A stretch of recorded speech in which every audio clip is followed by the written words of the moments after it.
સુરતમાં શ્વાન કરડવાના કિસ્સા વધી ગયા છે તેમજ રોજના શ્વાન કરડવાના અનેક કેસ હોસ્પિટલમાં આવી રહ્યા છે. શ્વાન કરડવાની ઘટનામાં સતત વધારો થતો જઈ રહ્યો છે. સુરતમાં એક પછી એક શ્વાનના આતંકની ઘટનાઓ સામે આવતી હોય છે, જેના કારણે સુરતના લોકોમાં ડરનો માહોલ જોવા મળી રહ્યો છે. આવી જ એક ઘટના ઉમરા ગામ વિસ્તારમાં બની હતી, જ્યાં 11 વર્ષના બાળક ઉપર 6 થી 7 શ્વાન દ્વારા હુમલો કરવામાં આવ્યો હતો. બાળકના આખા શરીરમાં ગંભીર ઇજાઓ પહોંચી હતી, જેથી બાળકને તાત્કાલિક સારવાર માટે ખાનગી હોસ્પિટલમાં ખસેડવામાં આવ્યું હતું અને ત્યાંથી વધુ સારવાર માટે નવી સિવિલ હોસ્પિટલમાં લઈ જવામાં આવ્યું હતું. પાલિકાની ટીમ મોડેથી જાગી. ડોગ પકડવા માટે પાલિકાની ટીમ ઘટના સ્થળ પર પહોંચી હતી.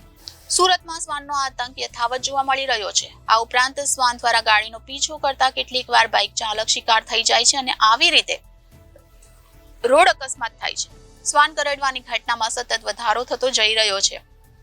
એક તરફ મનપા શ્વાનના ખસીકરણ પાછળ લાખોનો ધુમાડો કરી રહી હોવાનો દાવો કરે છે, તો બીજી તરફ ગ્રાઉન્ડ પર શ્વાનનો ત્રાસ યથાવત છે.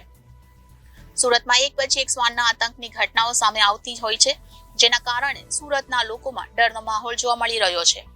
આવી જ એક ઘટના ઉમરા વિસ્તારમાં બની હતી, જ્યાં 11 વર્ષના બાળક ઉપર 6 થી 7 શ્વાન દ્વારા હુમલો કરવામાં આવ્યો હતો. બાળકના આખા શરીરમાં ગંભીર ઇજાઓ પહોંચી હતી, જેથી બાળકને તાત્કાલિક સારવાર અર્થે ખાનગી હોસ્પિટલમાં ખસેડવામાં આવ્યું હતું. ત્યાંથી વધુ સારવાર માટે નવી સિવિલ હોસ્પિટલમાં લઈ જવામાં આવ્યું હતું. શાળાએ જતી વખતે આ ઘટના બની હોવાનું જાણવા મળ્યું છે. ઉમરા ગામમાં વિદ્યાર્થી પર શ્વાન દ્વારા હુમલો કરવામાં આવ્યો હતો, જેથી ત્યારબાદ પાલિકાની ટીમ મોડેથી જાગી હતી.